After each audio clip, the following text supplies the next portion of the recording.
আসসালামু আলাইকুম আমার প্রিয় বন্ধুরা, আশা করি তোমরা সবাই ভালো আছো আর আমিও ভালো আছি। আর মা আজকে বাসায় রান্না করছে রুই মাছের মজাদার দো পেঁয়াজা রেসিপি। ভাবলাম আমার বন্ধুদের সাথেও শেয়ার করা যাক।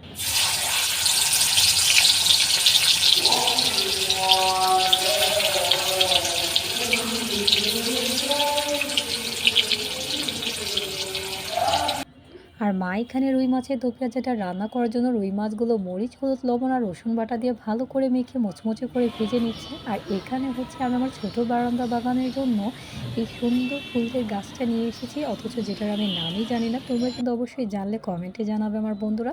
আর এইখানে হচ্ছে মায়ের অলরেডি রুই মাছগুলো ভাজা হয়ে গেছে মুচমুচে করে, আর সব কিছু মা রেডি করে নিয়েছে রান্না করার জন্য এই মজাদার দো পেঁয়াজাটা।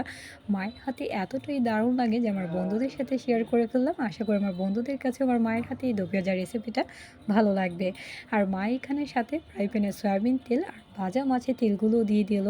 আর এখন তেলটা ভালো মতো করে গরম হয়ে আসতে মা হচ্ছে বেশি করে পেঁয়াজ কুচি দিয়ে দিচ্ছে, কারণ যে কোনো মাছের দো পেঁয়াজা রেসিপিতে একটু বেশি করে পেঁয়াজ দিলে দো পেঁয়াজাটা গ্রেভি হয় আর খেতে ভালো লাগে। আর পেঁয়াজটা মা এখন নেড়ে চেড়ে ভালো করে লাল করে নিচ্ছে। আর পেঁয়াজটা ভালো মতো লাল হয়ে আসলে এখন হচ্ছে মা দিয়ে দিচ্ছে বেশি করে মরিচ আর হলুদের গুঁড়া, কারণ মা ঝাল দো পেঁয়াজা রান্না করছে আর যে কোনো মাছের দো পেঁয়াজা রেসিপি একটু ঝাল হলেই খেতে ভালো লাগে। আর সাথে দিয়ে দিচ্ছে মা পরিমাণ মতো অল্প একটু পানি, এতে মশলাটা কষানোর জন্য। আর এখন হচ্ছে মা নেড়ে চেড়ে ভালো করে মশলাটা কষিয়ে নিচ্ছে। আর এখন হচ্ছে মা মশলাটাতে অ্যাড করে দিচ্ছে বেশি করে রসুন বাটা, এতে যে কোনো রেসিপি খেতে আরও বেশি ফ্লেভারফুল হয়। আর এখন ভালো করে মা রসুনটা নেড়ে চেড়ে দিল মশলাটাতে। আর এখন সাথে দিয়ে দিচ্ছে পরিমাণ মতো লবণ, দিয়ে আবারও ভালো করে নাড়াচাড়া করে মশলাটা কষিয়ে নিচ্ছে। আর মশলাটাতে এখন মা দিয়ে দিচ্ছে বেশি করে কাঁচামরিচ, আর কাঁচামরিচটাও ভালো করে মশলাটার সাথে কষালে এতে কাঁচামরিচের ঝাল ঝাল স্বাদটা দারুণভাবে এই দো পেঁয়াজা রেসিপিতে চলে আসে। আর এরকম স্পাইসি একটা দো পেঁয়াজা খেতে সত্যিই ভালো লাগে। আর এখন হচ্ছে মার সাথে দিয়ে দিচ্ছে দেশি টমেটো। যদিও মা যে কোনো দো পেঁয়াজা রেসিপিতে টমেটো দিয়ে থাকে, তবে শীতের সময় দেশি টমেটো দিয়ে যে কোনো দো পেঁয়াজা রেসিপি খেলে সত্যিই ভালো লাগে। আর এখন হচ্ছে মা টমেটোটাও ভালো করে মশলাটার সাথে কষিয়ে নিচ্ছে। আর কষানো হয়ে গেলে মা আবারও একটু পানি অ্যাড করে দিচ্ছে। আর এখন হচ্ছে টমেটোগুলো সুন্দর মতো করে গলে যাবে।